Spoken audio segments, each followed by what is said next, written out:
प्राचीन समय की बात है, एक राजा था, उसका नाम था वीरसेन। भगवान विष्णु का परम भक्त था।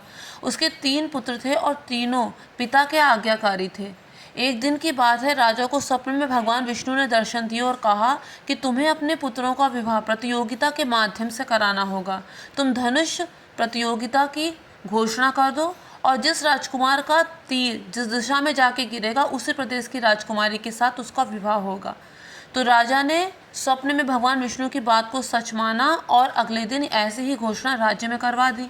अब सबसे पहले बड़े राजकुमार ने अपना तीर चलाया, वो जाके उत्तर दिशा में गिरा। जिस प्रदेश में गिरा वहाँ की राजकुमारी से उसका विवाह हो गया। दूसरे राजकुमार ने तीर चलाया तो वो जाकर पश्चिम दिशा में गिरा। जिस दिशा में गिरा उस राज्य की राजकुमारी से उसका विवाह हो गया। लेकिन कुछ संजोग ऐसा बैठा कि जब तीसरे राजकुमार ने अपना तीर चलाया तो उसका हाथ हिल गया। हाथ हिल गया तो तीर सामने न जाकर एक सरोवर में जाके गिरा। अब सरोवर में तीर जब जाके गिरा, सैनिक वहाँ तीर का पीछा करते हुए वहाँ पहुँचे तो सैनिकों ने देखा कि सरोवर में एक मिडकी के पास वो तीर गिरा है। अब उसी मिडकी को उठाया और दरबार में ले आए कि तीर जो है वो इस मिडकी के पास जाकर गिरा है। राजा अपनी बात का पक्का था, प्राण जाए पर वचन न जाए। तो उसने क्या किया, उसी मेढकी से तीसरे राजकुमार का विवाह कर दिया। तीसरा राजकुमार बहुत दुखी हुआ कि पिताजी भगवान विष्णु के अनन्य भक्त हैं, मुझसे इतना स्नेह भी करते हैं, फिर एक जीव से मेरा विवाह कर दिया। भला मैं पूरी ज़िंदगी इस मेढकी के साथ कैसे रहूँगा। लेकिन वो और कर भी क्या सकता था। उसने इसी को अपना भाग्य माना और वो चुपचाप वहाँ से हट गया। अब इसके बाद क्या हुआ, एक दिन राजा अपने दरबारियों में आपस में सलाह मशवरा कर रहे थे कि मुझे प्रतियोगिता करनी चाहिए इस बारे में कि जो मेरी कौन सी बहू है वो सर्वश्रेष्ठ है। इस पर मंत्रियों ने ये सलाह दी कि आपकी जो दोनों बहुएं हैं उन्हीं में आप प्रतियोगिता करा लीजिए, तीसरी से कुछ कैसे हो पाएगा, वो तो मेढकी है। तो राजा ने कहा हाँ ठीक कह रहे हैं आप, और फिर उसने वैसा ही किया। उसने अपने तीनों पुत्रों को बुलाया और कहा कि मुझे देखना है कि मेरी कौन सी बहू पाक कला में निपुण है। तो कल उनकी रसोई की प्रतियोगिता की जाएगी, देखते हैं कौन सबसे अच्छी खीर बनाती है। वैसा ही हुआ जैसा राजा ने कहा था। तो सभी जो दोनों राजकुमार थे उन्होंने अपने कक्ष में जाके सूचना दी अपनी अपनी पत्नियों को। लेकिन तीसरा राजकुमार जो था वो बहुत ही उदास हो गया। अब मिडकी ने जब उसे उदास देखा तो वहाँ आकर उसने बोला कि क्या बात है स्वामी, आप क्यों इतने उदास हैं। अब उसे बड़ा आश्चर्य हुआ कि मिडकी बोल कैसे सकती है। तो उसने बोला कि इसमें भी एक रहस्य है, वो आपको समय आने पर पता चलेगा, लेकिन पहले आप मुझे ये बताइए आप उदास किस लिए हैं। तो उसने कहा कि राजा ने इस तरह से प्रतियोगिता रखी, तुम भला खीर कैसे बना पाओगे।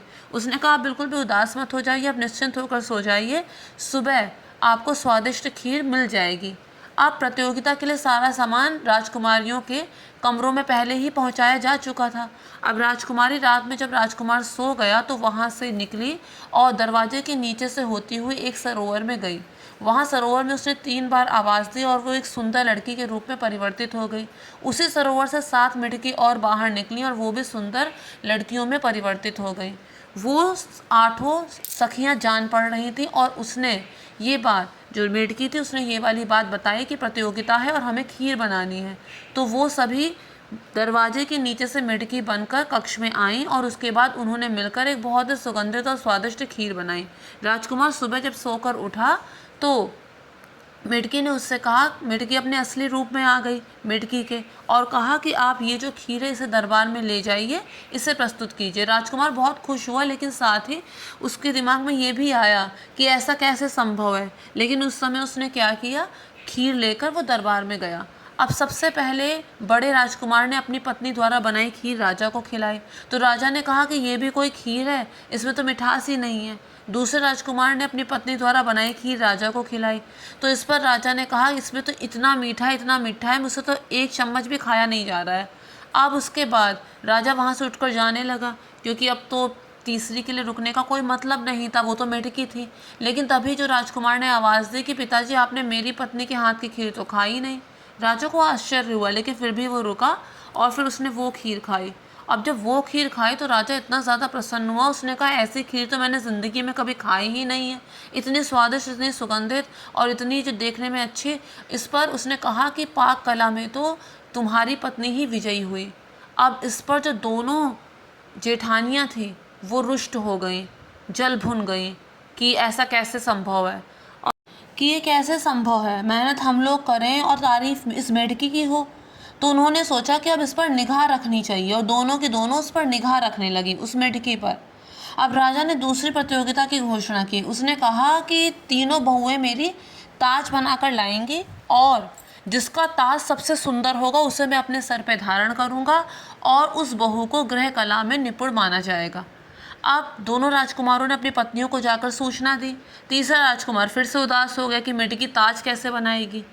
अब उसने जब मेढकी के पूछने पर उसे बताया कि ऐसी प्रतियोगिता कही है, तो उसने कहा आप चिंता न कीजिए, आप सो जाइए निश्चिंत होकर और सुबह आपको ताज मिल जाएगा। अब क्या हुआ, वो जो मेढकी थी रात्रि को फिर से दरवाजे के नीचे से निकली, उसी सरोवर के पास हो गई, 3 बार आवाज़ दी, सुंदर लड़की में परिवर्तित हो गई। सातों उसकी सहेलियां मेढकी के रूप में सरोवर से बाहर निकली। उसके बाद उन्होंने भी 3 बार आवाज़ दी और वो सुंदर लड़कियों में परिवर्तित हो गई। आठों ने आपस में सुख दुख की बातें की और उसके बाद वो सभी की सभी अपना मेढक वाला रूप बनाकर दरवाजे के नीचे से अंदर आ गईं और उसके बाद वो ताज बनाने में जुट गईं। अब इसके बाद पहली वाली बनाया हुआ ताज जब राजा के सामने प्रस्तुत हुआ तो उसने देखा कि उसमें जो कपड़े लगाए हुए थे उनके किनारे फटे हुए थे, उनके किनारे ठीक से सिले हुए नहीं थे और उसमें जो रत्न आदि लगा रखे थे वो भी सही से नहीं लगे थे। तो राजा ने बोला कि ये भी कोई ताज है, इसे भला मैं कैसे पहनूंगा। और दूसरी बहू ने जो ताज बना कर वो दिया तो उस ताज में ये था कि वो ताज जो था वो राजा की नाप का ही नहीं था और वो देखने में भी इतना आकर्षक नहीं था। अब तीसरी बहू का लाया हुआ ताज जब छोटे राजकुमार ने प्रस्तुत किया तो उसे देखते ही राजा की आंखें चकाचौंध हो गई। उसमें खूब रेशम के कपड़े लगे हुए थे, रत्न जड़े हुए थे और उसमें खूब सितारे आदि लगे हुए थे। राजा देखकर बहुत खुश हुआ और जब उसे पहना तो वो राजा की नाप का भी था। तो उसने घोषणा कर दी कि तीसरी बहू जो है वो ये प्रतियोगिता भी जीत गई। अब दोनों बहुएं फिर से जल भुन गई और उन्होंने सोचा कि इसमें ज़रूर कोई राज है। उन्होंने कहा कि पिताजी आप एक प्रतियोगिता और कराइए, उसके बाद ही निर्णय लीजिए कि हम में से श्रेष्ठ कौन है। आप एक प्रतियोगिता कराइए जिसमें गायन की प्रतियोगिता हो और जो सबसे अच्छा गाएगी उसी के पति को राजगद्दी भी मिले और वो सर्वश्रेष्ठ बहू मानी जाए। तो राजा ने मान ली ये वाली बात। अब उसके बाद तीनों राजकुमार अपने अपने कक्ष में गए। अब राजकुमार फिर से चिंतित और उदास कि ये वहाँ गाएंगी कैसे। उसने सारी बात बताई तो उसने कहा कि आप चिंता मत कीजिए। और उधर दोनों बहुएं जो थीं वो अपने अपने अभ्यास में जुट गई और उससे भी ज़्यादा इसमें कि मेढकी करती क्या है। अब मेढकी चालाक थी, उसे पता चल गया कि दोनों उस पर निगाह रखे हुए हैं, तो वो उन्हें देखकर दूसरी तरफ मुंह करके सो गई। तो उन्होंने सोचा कि मेढकी थोड़ी कुछ कर पाएगी, जरूर राजकुमार ही कुछ खेल खेल रहा है और मेढकी ने भला क्या ही किया होगा। तो वो लोग निश्चिंत होकर चली गईं। अब जब वो दोनों चली गईं और इधर राजकुमार भी सोने का ढोंग कर रहा था क्योंकि वो जानना चाहता था कि इसके पीछे क्या रहस्य है, भला ये कैसे संभव है और ये आखिरी मौका था उसके पास सच को जानने का। तो रात्रि में जब मेढकी दरवाजे के नीचे से निकली, सरोवर के पास गई और अपने राजकुमारी वाले रूप में आई, तब राजकुमार ने उसे देख लिया और उसी समय उसे आवाज़ दी। अब मेढकी ने पीछे मुड़कर देखा तो उसने कहा कि आपको ये सब नहीं देखना चाहिए था, लेकिन अगर आपने देख लिया तो मैं आपको रहस्य बताती हूँ। कुछ समय पहले मैं एक राजकुमारी थी, अपनी सहेलियों के साथ इस सरोवर में स्नान कर रही थी। उस सरोवर में एक तपस्वी भी थे जो तपस्या कर रहे थे। हम लोगों का ध्यान उनकी तरफ नहीं गया। हम आपस में खेल रही थी और पानी एक दूसरे के ऊपर फेंक रही थी और बार बार वो पानी उन तपस्वी के ऊपर जाकर गिर रहा था। हमें इस बात का आभास नहीं था। उनकी तपस्या अचानक से भंग हो गई और वो बहुत ही क्रोधित हो गए। उन्होंने कहा जिस तरह से तुम उछल कूद करती रही हो, जाओ तुम सबकी सब मेढकी बन जाओ और इसी तरह से सरोवर में उछल कूद करती रहो। उन्होंने भारी मन से दोनों हाथ जोड़कर उनसे माफ़ी मांगी कि हमसे बहुत बड़ी भूल हुई है, हमने जानबूझकर ऐसा नहीं किया, कृपया हमारे पापों को क्षमा कर दीजिए। इस पर उन तपस्वी को हम पर दया आ गई। उन्होंने कहा कि जब कोई सच्चा पुरुष तुम्हारे लिए योगिनी एकादशी का व्रत करेगा और अपना व्रत का फल तुम्हें दे देगा तो तुम सब अपने वास्तविक रूप में आ जाओगे। अब उसके बाद राजकुमार ने मन में दृढ़ संकल्प कर लिया कि मैं एकादशी का व्रत ज़रूर करूँगा। संयोग से अगले दिन योगिनी एकादशी थी और राजकुमार ने इस व्रत को किया। उसने पूरी श्रद्धा और विश्वास से इस व्रत को किया। आखिरकार उसका पूरा भविष्य इस बात पर निर्भर था। और शाम उसने पूरा दिन भगवान विष्णु की खूब पूजा उपासना की। शाम के समय जब प्रतियोगिता होनी थी तो उसने अपने पिताजी से कहा कि आप प्रतियोगिता को एक दिन के लिए स्थगित कर दीजिए क्योंकि आज मेरा व्रत है। पिताजी ने उसकी बात मान ली और अगले दिन प्रतियोगिता का आयोजन सुबह हुआ। सभी राजकुमार अपनी पत्नियों के साथ वहाँ पर एकत्रित हुए। दोनों राजकुमार की पत्नियों ने बारी बारी करके गाना शुरू किया। पहली राजकुमार की पत्नी ने जब गाया तो राजा ने कहा इसका तो गला बैठा हुआ है। दूसरी ने जब गाया तो सबको हंसी आ गई। अब जब सब लोग उठकर जाने लगे कि दोनों का गायन तो हो ही गया, मिडकी क्या गाएगी।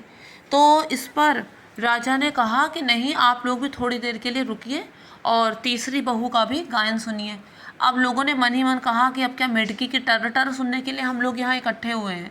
तभी अचानक से जिस टोकरी पर वो मिडकी बैठी हुई थी उसमें दिव्य प्रकाश हुआ और वो प्रकाश जब कुछ रुका तो एक सुंदर सी लड़की वहाँ पे प्रकट हो गई। सब देखकर हैरान रह गए कि इतनी सुंदर स्त्री तो उन्होंने पहले कभी देखी ही नहीं। उसके बाद उसने गाना शुरू किया। जब उसने गायन शुरू किया तो सब लोग मंत्रमुग्ध हो गए। कहते हैं योगिनी एकादशी के व्रत से सुंदर शरीर प्राप्त होता है। कुष्ठ रोग जैसे रोग भी दूर हो जाते हैं और व्यक्ति सुंदर शरीर को प्राप्त करता है। शरीर में जो भी विकार है वो सारे विकार मिट जाते हैं इस योगिनी एकादशी के व्रत के प्रभाव से और अंत में मोक्ष मिलता है। तो फ्रेंड्स, उम्मीद करती हूँ आप लोगों को मेरा ये वीडियो बहुत पसंद आया होगा। अगर पसंद आया हो तो मेक श्योर मेरे चैनल को सब्सक्राइब, वीडियो को लाइक और शेयर ज़रूर कीजिए। Thank you friends, thank you so much.